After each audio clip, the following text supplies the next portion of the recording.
Hi.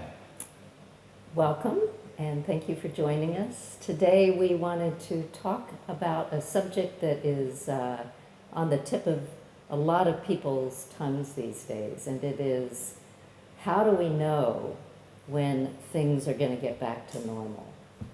How do we know actually anything, in fact?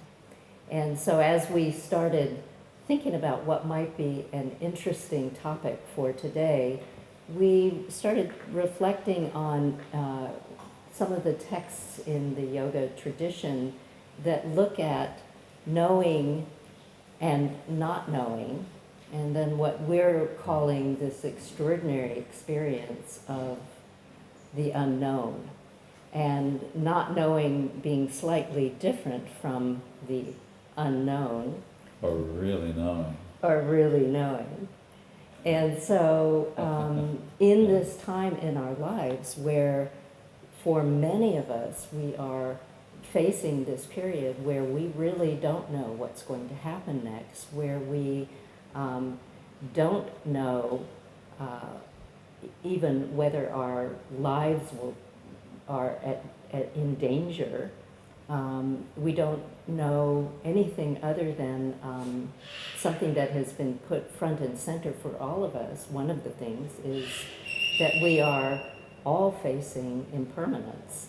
And so it's this period in history that is really unprecedented, at least for the last century, and where some of human nature, where we really, really want to know something so that we can be certain and act and decide this is the correct path, that part of human nature is being challenged.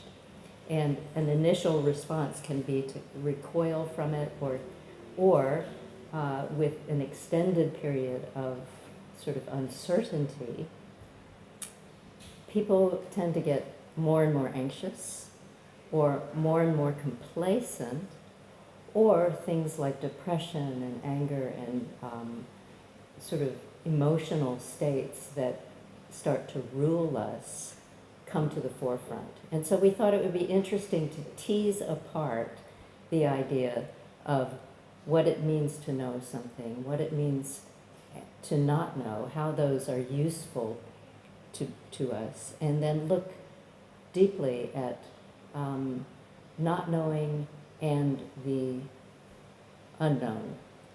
So we thought we'd start with looking at some of the Yoga Sutra description about knowing and mind. Okay. Oh. Without the text. So, the second verse of Yoga Sutra, which of course you all know, Yoga Chitta Vritti Nirodha, it's defining yoga in a very broad but very, very deep, mysterious way, that yoga is the suspension of the twistings of mind. And so chitta means mind in the deepest sense of the word, and vrit means to spin or to twist, where you get one layer confused with another layer. And sometimes, a good example is sometimes I'm just talking literally about, just ordinary experiences throughout the day. But sometimes I'm talking metaphorically. And sometimes the mind will just flip from, I know what I mean, or do you know what I mean?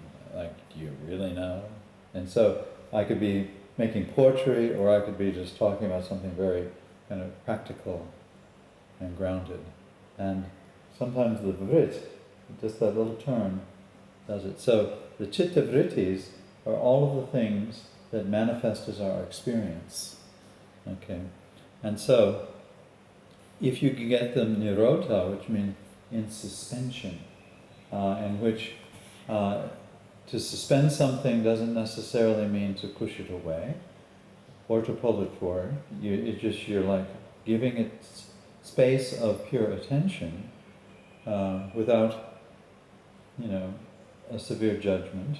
And so, and its behavior might be to, in a sense, contextually disappear or not to disappear, but if it's suspended, it's just that observation of it. And the idea of suspending these things, which we've talked about in a couple of the past talks too, is that the urge to do so is an urge to know, to solidify, to be certain. Yeah. And so if you can sort of let things be suspended, you're practicing the skill of not knowing, in a sense. Mm-hmm. Yeah, so nirodha is a sense, one of the meanings of the word not knowing is nirodha. Mm-hmm. And so then, if whatever this state is, if you have it, then they say that the seer is then established in its swarupa, or actual nature, the true nature of the seer. And the seer is, when we say you or me, it's the real you and the real me, not that you and that me. And basically then all of a sudden the language is metaphorical. You know, it's not you, it's you. It's not me, it's me. That's clear. Okay. And you have to know what I mean. Okay, it's not what I mean, it's what I really mean. Okay. And then, otherwise, vritti sarupyam itaratra, the seer, or the story assumes the form of the chitta vritti. In other words, it becomes entangled. And so, and then there's a theoretical seer, you know, there's the story or the mythology of this contextual, temporary manifestation of, in space-time, of some embodied being with all kinds of mythologies and all kinds of perceptions, all kind, you know, and that's, in general, that's what we mean. And so that's in, then vrittaya panchataya krishta krishtaha. So these chitta vrittis, which are experiences, any experience you're having, that anything is considered to be a chitta vritti. But the Yoga Sutra makes 5 different categories, you know, and you don't have, what you need to do is just study the 5 categories and know that that formulation is just a contingent formulation, that it's a chitta vritti, that there are 5 chitta vrittis. Okay. But it helps you to... Oh, it really helps. At least that's our theory, is yeah. that it really helps, and you have to look for yourself. Well, and for many of us, it does, because it helps the mind to get out of that panic state of, oh my God, I don't know what's happening. And so you solidify some information, and again, then you can let it go. But by solidifying it in some way, then you can study it and you can dissolve into it. Yeah, if I get interested in it. And so it says there are 5 types of vrittis, but they are klishta and aklishta. And so klishta means tormented. You're probably familiar with that.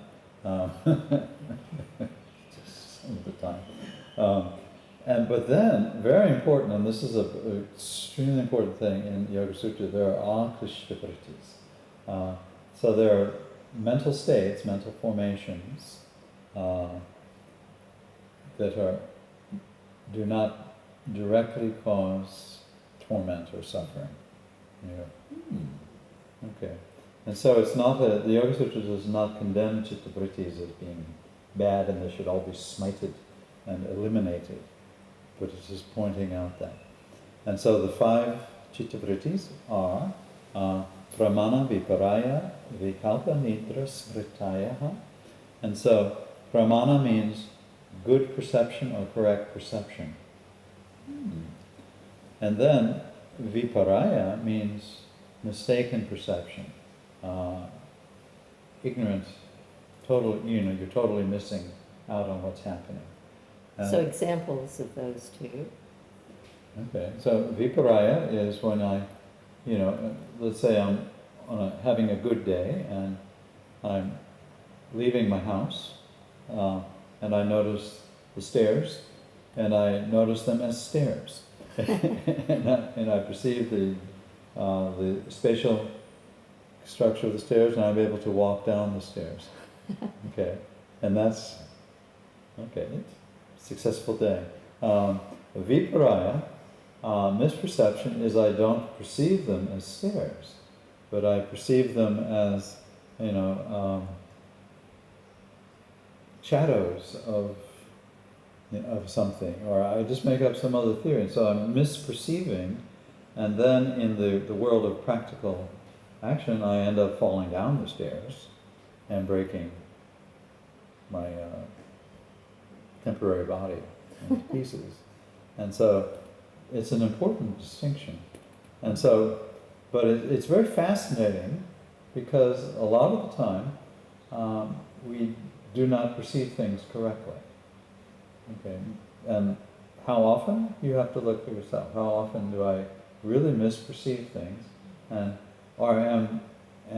when I'm perceiving correctly, what's going on? And so this is like the first stage of knowing those are the stairs.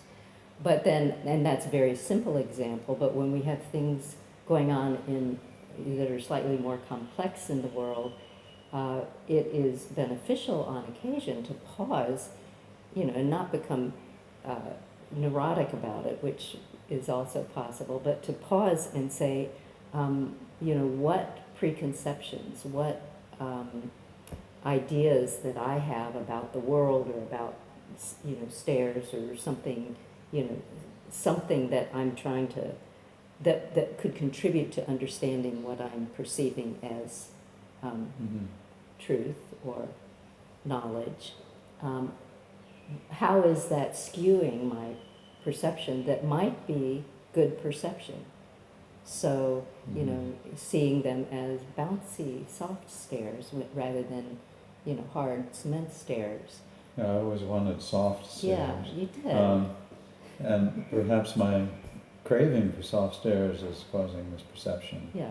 And danger, therefore. So to really be able to say, pause at all of these junctures and say, am I perceiving correctly? And so the definition is so this first category of citta vrittis is pramana, which is considered correct perception.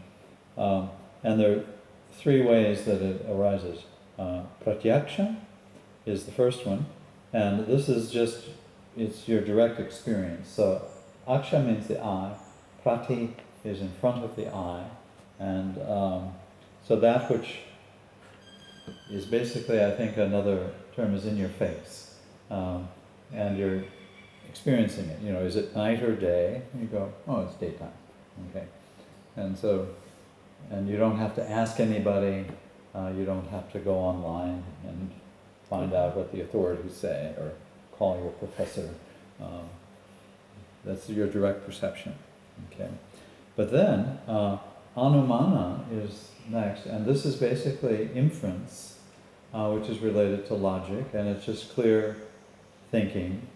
Oh, that has, and everyone does that to some degrees, and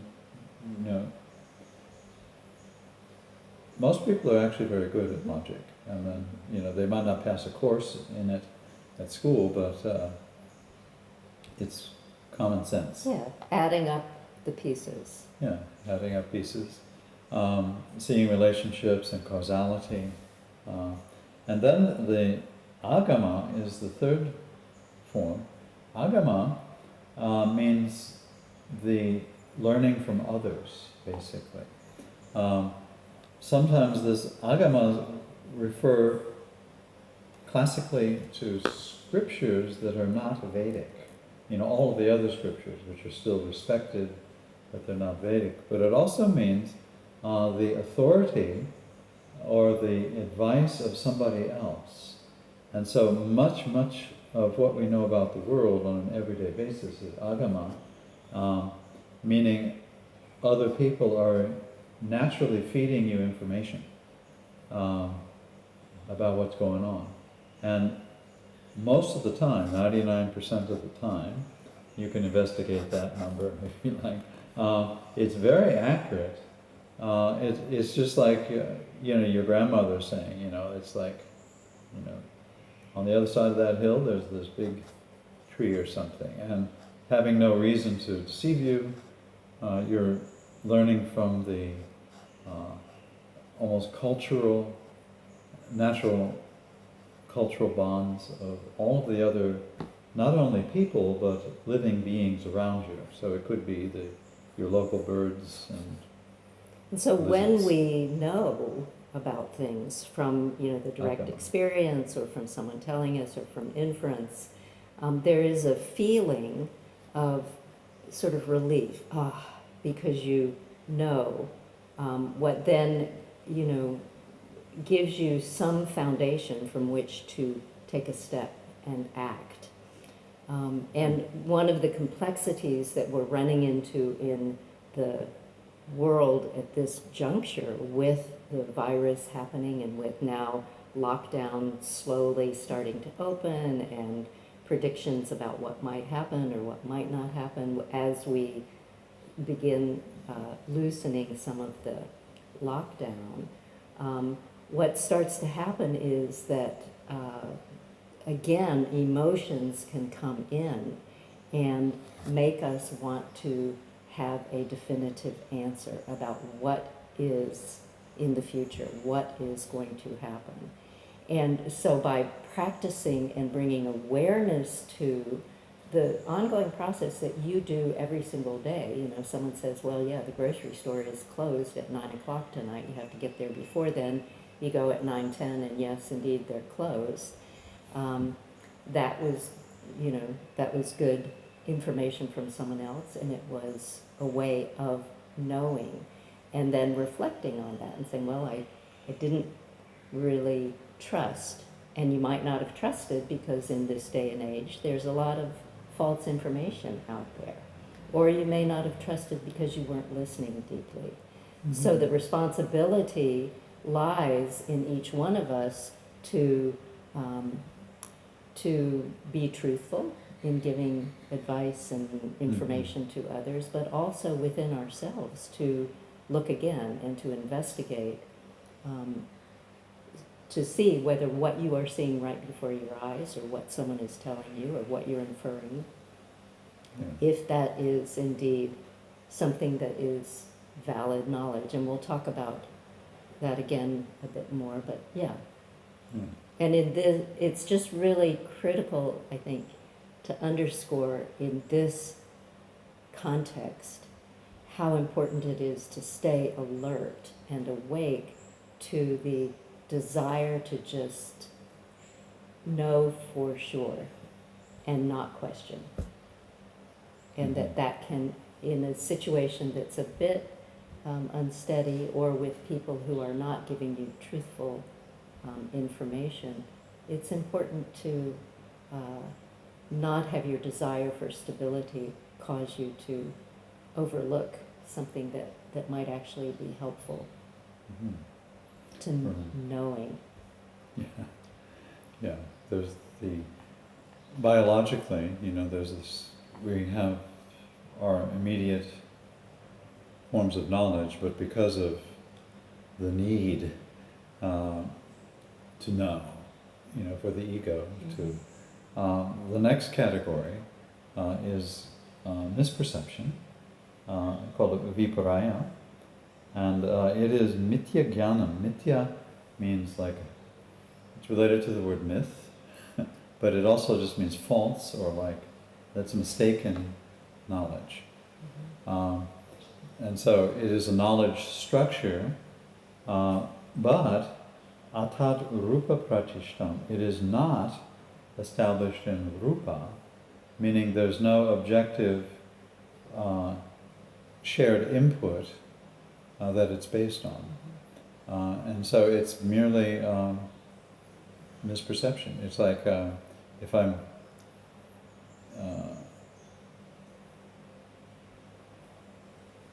let's say I'm crossing the street and there's a bus coming and I think it's a kitty cat walking down the street, little misperception. And so I'm not actually seeing the shared form that has to do with this embodiment, and that's a misperception. And it's not that, it's because I believe it's a kitty cat that it's going to manifest as a kitty cat. No, it's just like, no, it's a bus, and it's about to flatten this body. And so, and the distinction is very clear, that there is mistaken knowledge.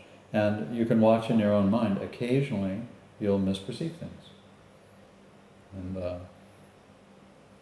it's coming. And we were talking this morning as we were thinking about this talk, about sort of the embodied experience of being grounded, which is what we talked about last week, of feeling connected to Earth, and how that has this sense of feeling solid. And these days people say, "How are you doing?" "Oh, it's solid." And that's this feeling of, that's probably out of date by now anyway, but that's this feeling of stability, because the body is connected to what we have identified as the Earth, which is solid and which is stable. Of course, if you let the mind go off on that tangent a little longer, you start thinking, yeah, I'm deeply connected into the Earth, and my feet go down all the way into the center of the Earth, and then you realize it's extremely hot there, and then you realize you're on a ball that's spinning around in space out in the middle of nowhere, and you could maybe get sucked off into who knows where. So you don't want to go that deeply with it, but the body feels good when you can, when you can feel this sense of connectedness. And we were this morning saying this unease that many people are experiencing in this time in history of not knowing is partly a mental version of that, in a sense, where when we have mind states that are not connected to Earth, in a sense, or that have these tendrils that come down and just are loose and not connecting to something that we perceive to be solid, which is what happens when you have mental knowledge, that you perceive something as the base of it, and then the mind feels stable, kind of in the same way the body feels stable when you are embodied and connected to Earth. And so there's this urge for the mind to stabilize, but and to really ground, in the same way there is an urge for the body to stabilize and to ground.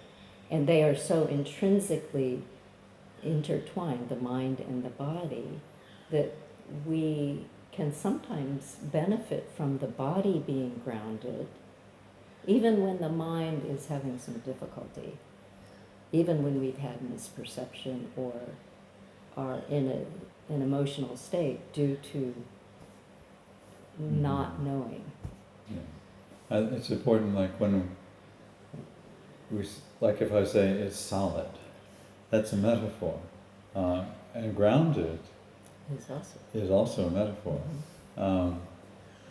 in that you have to know it's poetry, and so to be grounded, you have this experience of that which somehow we'll call solid, which makes you happy, which allows then this watching of happy states of mind, sad states of mind. You can just watch, again, give space.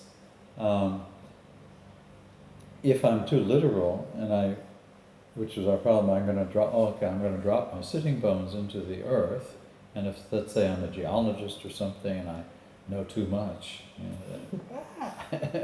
I end up feeling less grounded, because I realize that there's actually, if you look closer and closer with a microscope, there's nothing there, which is actually the planet Earth. Or And so again, we're using poetry, and then the mind flips it over to a literal. And so, what is the ground? What is solid? And this is something to explore. And what is the process of knowing, and what is the process of not knowing? And are they completely opposite, or are they things that actually are kind of in some sort of relationship with each other? And this starts to get theoretical, and then you can go off on some tangent theoretically, but it's very interesting to look at the both physical and mental urge to know for certain, and then to have a little bit of a fear of not knowing, and then finding ways that for oneself work to explore how to hold the paradoxical situation of within one's own mind and embodied experience of being both completely connected and floating in space, which goes back always to the apana and the prana uniting. That's a way to cultivate the sense of ease in letting the process of knowing and unknowing and not knowing unfold without becoming panicked. So, and without becoming, having emotional states that then keep you stuck. So it's a very individual thing, how you might find your way out of that quagmire. For many of us, a really important thing to cultivate is the ability to say, I don't know. And then not to say, oh, I don't know, and dismiss things. But when we, especially as a yoga teacher or a yoga practitioner, someone asks us something difficult and we say, I don't know, that's a great step. But then it's not like, okay, I don't know, I'll just forget it. To then look and see, what does that really mean? I know? Yeah. And the opposite, it's very important to cultivate when we say, I know something, to cultivate the opposite side, which is to look at how you know what you know, the epistemology of what is the pratyaksha, experience. So, yeah.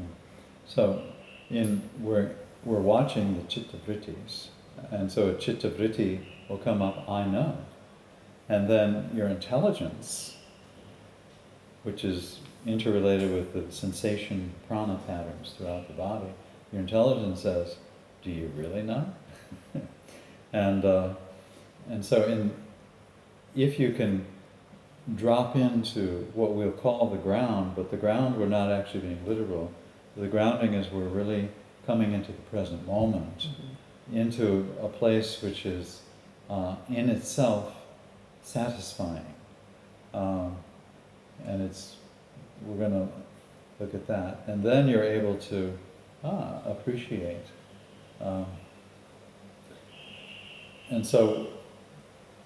And that way you suspend. So if I'm watching my mind or ego say, I know, then my intelligence doesn't condemn that. It just loves to play around with the paradoxes of language.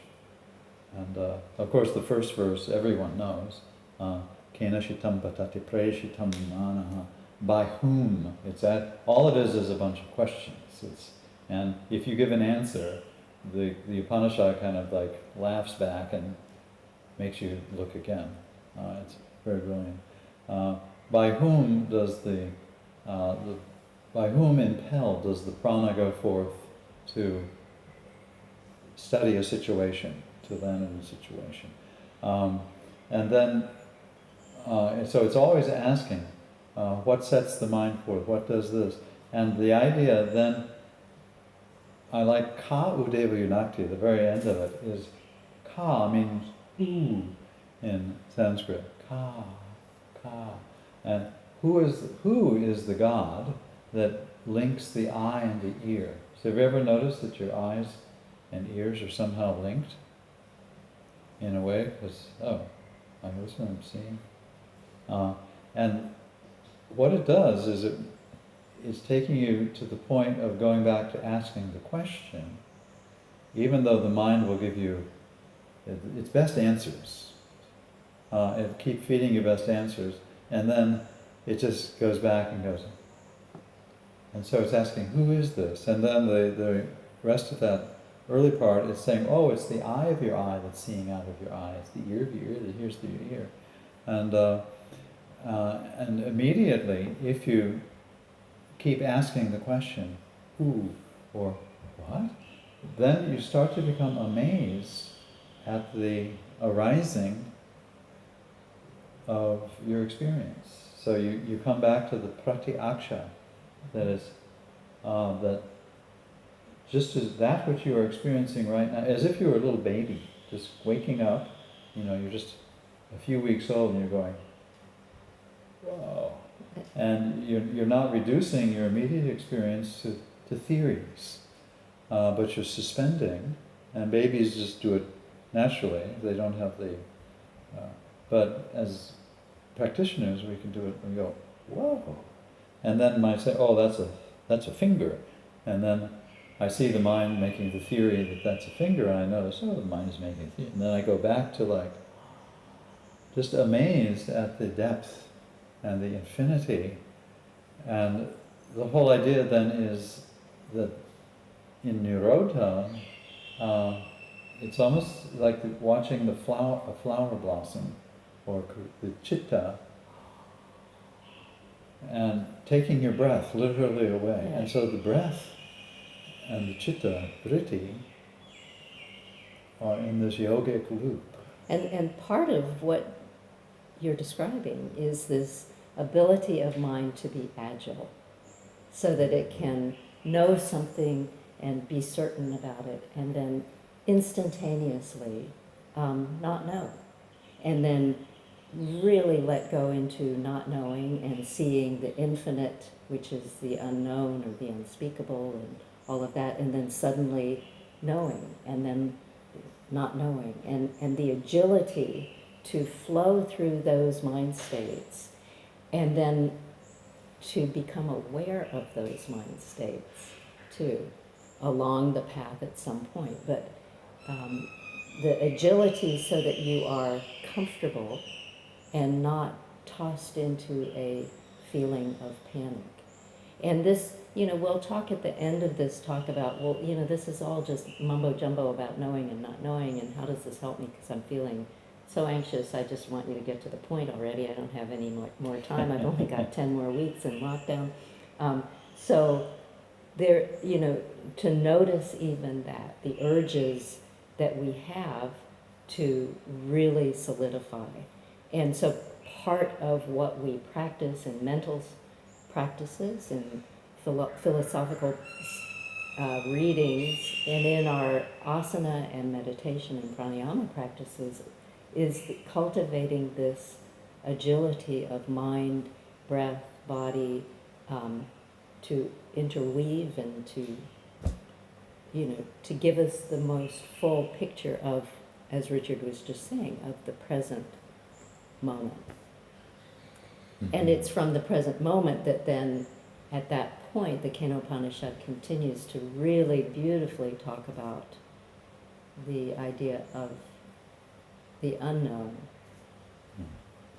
That, once you experience, once you start to look again, to truly ask questions, they call that the vichara, or inquiring. And it's not just an intellectual inquiry, it's just there's an extreme, not just curiosity, but it's also because the more you're curious in that way, the more you start to connect to others, mm-hmm. and to that which really has value, which might not be the story of you, it would be what we call the real you, if you know what I mean. And so you start to have that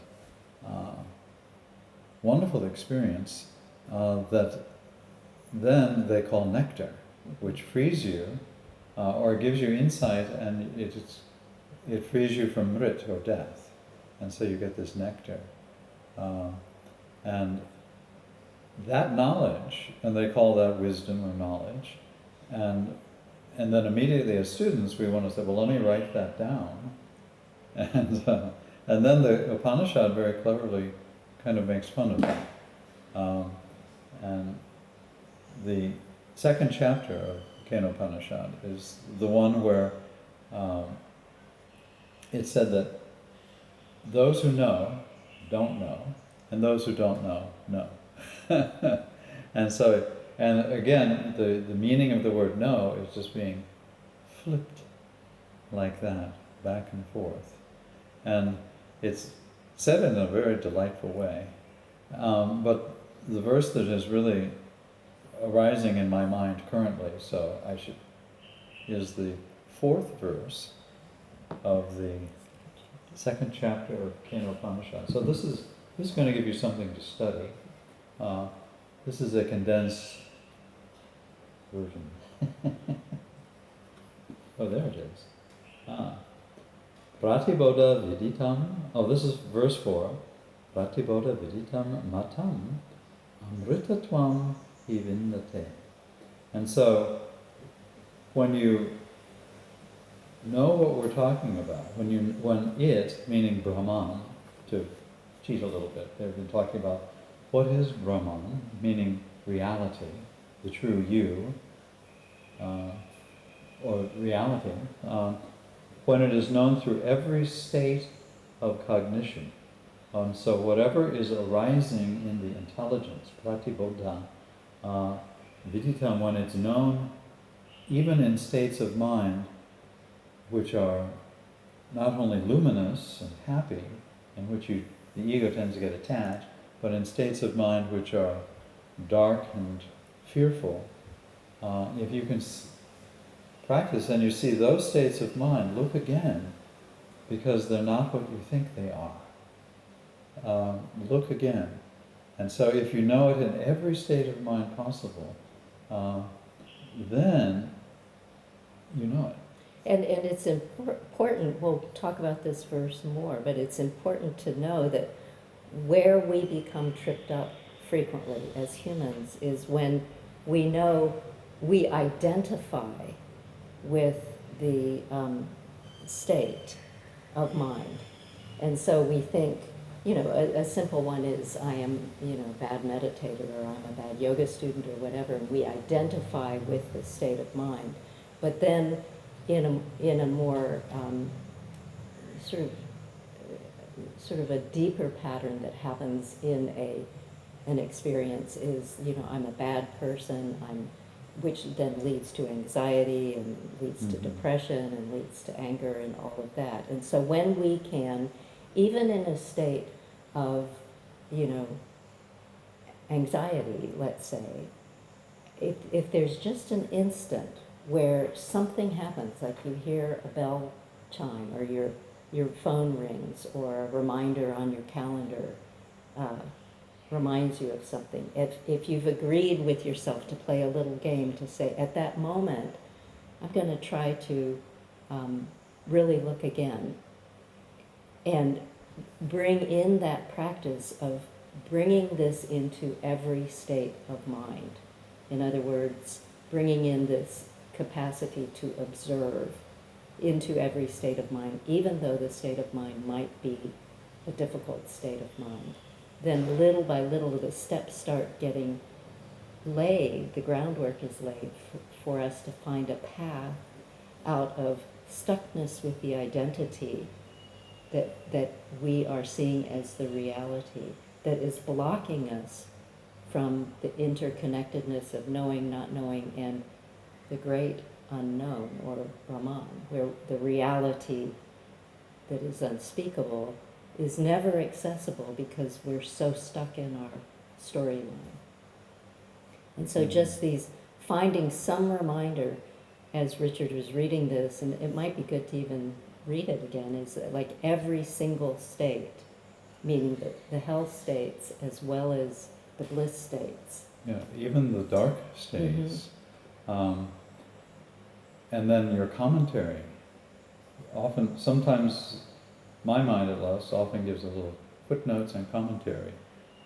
Oh, you're meditating really well now. Okay. Oh, I just saw myself make a commentary. I'm commenting on my commentary. And it just seems like yeah, it's that sense of like, this is totally hopeless. I'm not even a meditator, But if I'm able to see that state of mind, that state of mind is sacred. That's, in other words, that's in the suspension. It's like, and it's almost like, metaphorically, it's going back to what we associate with breath, metaphorically, which is like this sense of vibration, this infinite unfolding. It's a feeling of not just infinity in every direction, but a sense of sharing that with all others. And so... And release. And release, yeah. And so basically in the Yoga Sutra it says you got to practice, because you're going to practice anyway, your kind of religious forms. Even if you don't think they're religious forms, you're still like, this is important, that's not. This is sacred, that's not, and so you practice, but then the art of yoga is, once you have gotten the initial focus of the mind, to then put it down and let it go, and to let it shine, in a sense. And so the next part of this verse is very, very mysterious. Atmana vindate viryam vidyaya vindate amritam. And so the two things. So through one's Atman, which is yourself, and then you have to ask, what do you mean by the self? Do you mean the self or the self? No, we mean the self of yourself. Okay. By that, you gain virya, which is courage. And virya is often connected with trust, shraddha, which is connected to a sense of connection to all beings. And so you start to, because you're all of a sudden in touch with what's really important. And we all know that. What's really important is something that's really hard to describe, that has something to do with others and all beings and love. But it's a very mysterious character. And so through that you gain virya, or at least good posture and some nice breathing if nothing else. But then through vidya, you gain what is called amrita. And so amrita, of course, has the dual meaning of, one is freedom of death, because you see that reality is not dependent on chittavrittis or construction of space and time, but amrita is often it's the word for nectar, which is the drink of the gods. It is like the aesthetic experience. It's the aesthetic experience shared with all beings. It's not like my selfish ego steals the amrita, although it's tried. Many have tried, but that doesn't come out well in mythology. So the importance of both the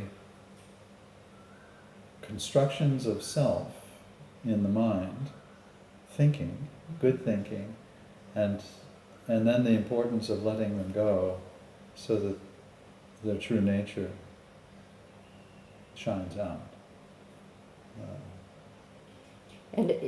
And so in this particular situation that we are currently facing in the world, honing these skills of clarity of perception, of clarity of vision, and recognizing the need to know, one's own need to know, and becoming comfortable with this is like the perfect opportunity to try to have moments at least to become comfortable and able to act even though you don't know the outcome. That in and of itself is a lifetime's work, is to play with those two things rather than becoming stuck in knowing or, just giving up to, well, it's all one and we're all, whatever happens is destiny. But to be able to hold the paradox, and this time in history is a profound time to be able to work with that, with that paradox. And one of the things we wanted to mention too is that it's very, very, very natural and good to want to know for certain. It's natural. And we all do. And we just finished this book on the Gita, and one of the things that I was so taken with that I hadn't connected that deeply with until we were really reading it over and over and over as we were working on the book, but was the persistence and the sweet persistence of Arjuna. Yeah, Arjuna wanted to know which is better. Should I fight or should I not fight? Or is Sankhya better than yoga, or karma yoga better than jnana? Just tell me for sure already. And he had to know, and his very close friend, charioteer, who happened to be Krishna, never gave him a truly straight answer because he wanted Arjuna to inquire again. So he would always just present one school, often a traditional school. Then he would present, a conflicting, slightly different school. And Arjuna would say, wait a second, you just said this. And so Arjuna was, because he was in a real crisis, kind of waking up in the middle of a battlefield between these two huge armies. He was like, and he is in a position where he had to do something. If he didn't participate, many, many people would die because he didn't participate. If he did participate, many, many people would die because he didn't. And so, which is better? And actually, Krishna taught him, the art of, he didn't tell him which. He says you have to find out what your actual true nature is. And he was using it as a metaphor for yoga. In other words, we have to have different levels of our experience throughout the day. We have levels of knowledge, and you have to act with that. So you give it your best shot. Mm-hmm. But if you're attached to the outcome, not knowing, not having this sense of love for other beings, then it's miserable. And really what flipped in the very end, what flips in the end for him, that allows him to hold those, to not say, I need to know for certain, is when he wants to compare two things, when he wants to compare sannyas and tyag, right? And so rather than saying, oh, which is better, sannyas or tyag, he says, what's the difference between these two? And so that is this skill of holding two things that seem to be separate and different: truth, knowledge, non-truth, not knowing, holding them simultaneously and being able to seeing that they're like a web, yeah. a weaving of codependence, not codependence. Yeah. Dependent origination. Codependent. And it's like, wow. And it's through that process, whether it's with something profound, like some big insight into the meaning of life, or something really simple, like, I know what I'm going to have for dinner, but I'm not sure that that's what I want to have. That can be profound. That can be profound. But that, to be able to practice that skill allows this thing that is described in the Kenopanishad of the essence of, or that's probably not even a good word, the unspeakable unknown, to fill the spaces beneath the confusion of mind. So when the mind is trying to find its footing, rather than having to have one solid place that it finds its footing, it can just release down like, a lotus flower, putting lots and lots of sort of tentacles down into the clay. And that's the feeling that we get when we get embodied, when we feel connected to earth, when we, allow the mind to be in its frenetic states or confused states, but then somehow manage to release enough for those tentacles to go down, and then for whatever is this beautiful, unknown, unspeakable thing that is talked about in the Gita, in the Kenopanishad, etc., to be the support that you don't have to know. And so at the end, or not the end, but on in the Kenopanishad, it's spoken about. Oh, the appearance of a yaksha, which means so we started out studying the prati-yaksha. Well, a yaksha comes and disturbs, some of the three primary gods who are, self-congratulatory, sitting on top of Mount Olympus or something, complimenting each other, particularly Indra, who's like a big guy. And so a yaksha comes, and that just means right in front of the eye, this mysterious, and this is a long time ago, so this yaksha was very cute and adorable, but they couldn't figure out who or what it was, and so he sent, Agni, the fire god, who can burn up the entire world. Find out, Agni, who that is. And Agni rushed over, and the little yaksha said to Agni, but you take some guts to do this. It's like if a police officer says, stop, you say, who are you? And the yaksha said to Agni, who are you? With that look that a kid gives. And Agni goes, I'm Agni, and talks about how great. And then the yaksha says, oh, you're so powerful. And he takes a piece of grass, which is the symbol of humility, because grass, those ends, and he put it in front of Agni and said, okay, burn that. And Agni goes, and nothing happens. And so Agni gets kind of embarrassed, and he goes back to the others and says, can't figure out. And then they send Vayu, the wind god, who's very powerful, and so again, the yaksha says, who are you? It takes such, Don't try that. Usually it's the Vayu comes and says, who are you? Yeah. You are not submitting to me. But this is so there's a little yaksha goes, who are you? I imagine like a little owl.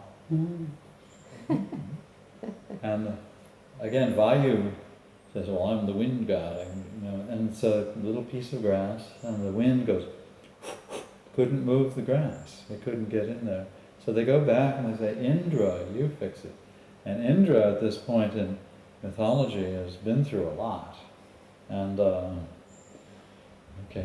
Indra is very impressive. But Indra was still trapped into this ego mindset at the beginning of this. Yeah, at the beginning of the story, because they thought they were really cool. But having had some experience under his belt, he shows up. He says, okay, and he rushes over to the yaksha, but he's Indra, which also Indra means the senses too. And he rushes up to the yaksha, about to, bust him basically, write him a ticket or something. And the yaksha disappears. And so Indra just goes, but he does something similar to nirodha in the text. So the verb is actually related to the verb nirodha. So Indra is just looking. And so he goes to that state of suspension. And then after a while, in the place where the yaksha was, the goddess, Uma, Shiva's girlfriend, she appears. And Indra goes, it's the goddess, and he says, who was that yaksha? He says. And Uma says, Brahman, and then the story goes on. You have to study it. And so that which is arising as your immediate experience is Brahman. You just haven't looked. And when that is arising, and it's something like anxiety, you then may find that you need certain tools like To get in touch. Yeah, and to to break the pattern that the mind has latched onto.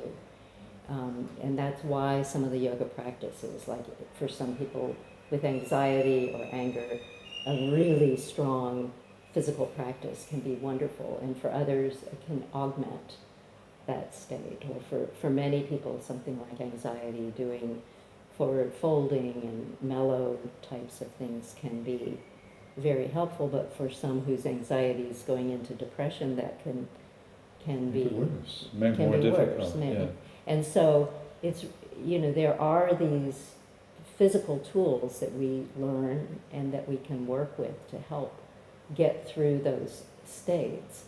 But even if something you have just had a glimmer of awareness that, if I can just observe those states, when I hear a bird chirp or when a truck drives by or anything, when I come out of what I believe to be my steady mind state, and when I come out of knowing, then, and just observing it as it is. And we won't do it today as a practice, but a fun thing that you might try at home or at work. Don't do it if you're in a meeting with your boss, and because you'll zone out.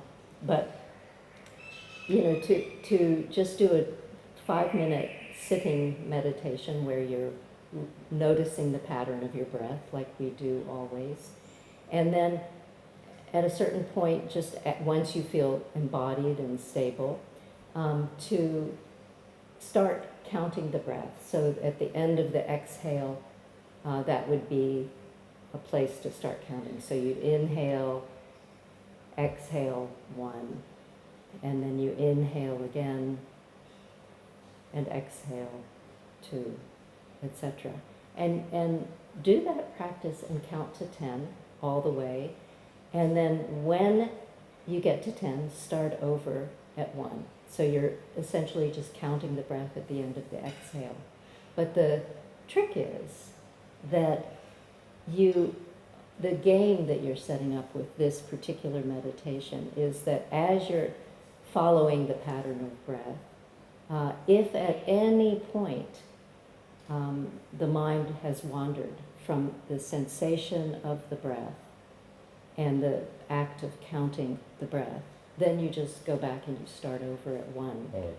Yeah.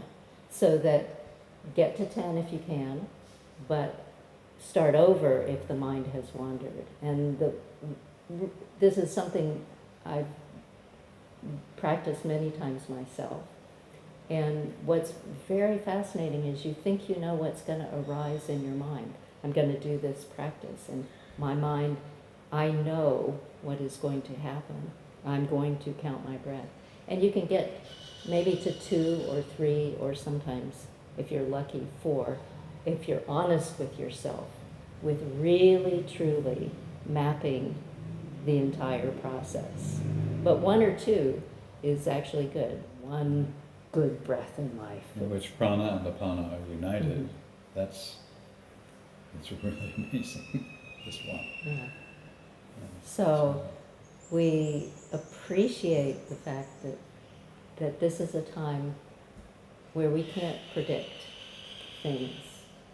And it is also a time where we can practice the skill of becoming comfortable with not knowing.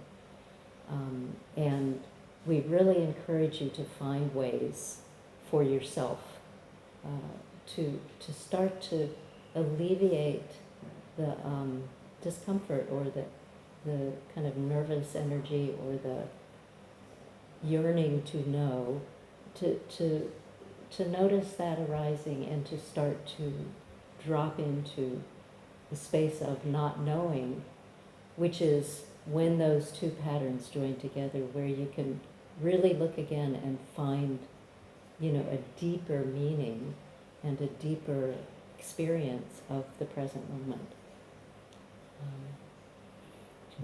Yeah, and so one way to do that is to chant. Yeah, chanting, musical, is actually a good way to keep 1, 2, 3, 4, 5 without.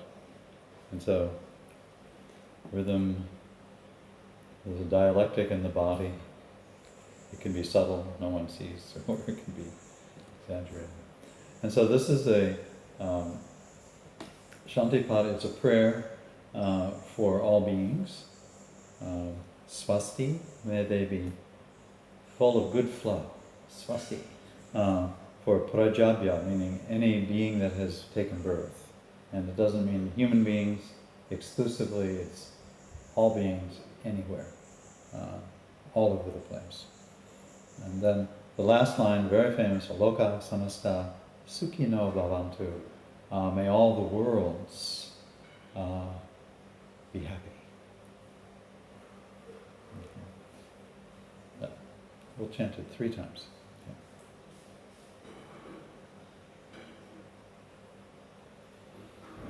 Om Swasti Prajabhya Paripalayantam Nayena Margena Mahim Mahisha Go Brahmanebhya Shubham Astu Nityam Loka Samasta Sukhino Bhavantu. Swasti Prajabhya Paripalayantam Nayena Margena Mahim Mahisha Go Brahmanebhya Shubham Astu Nityam Loka Samasta Sukhino Bhavantu. Swasti Prajabhya Paripalayantam Nayena Margena Mahim Mahisha Go Brahmanebhya Shubham Astu Nityam Loka Samasta Sukhino Bhavantu. Om Shanti Shanti Shanti.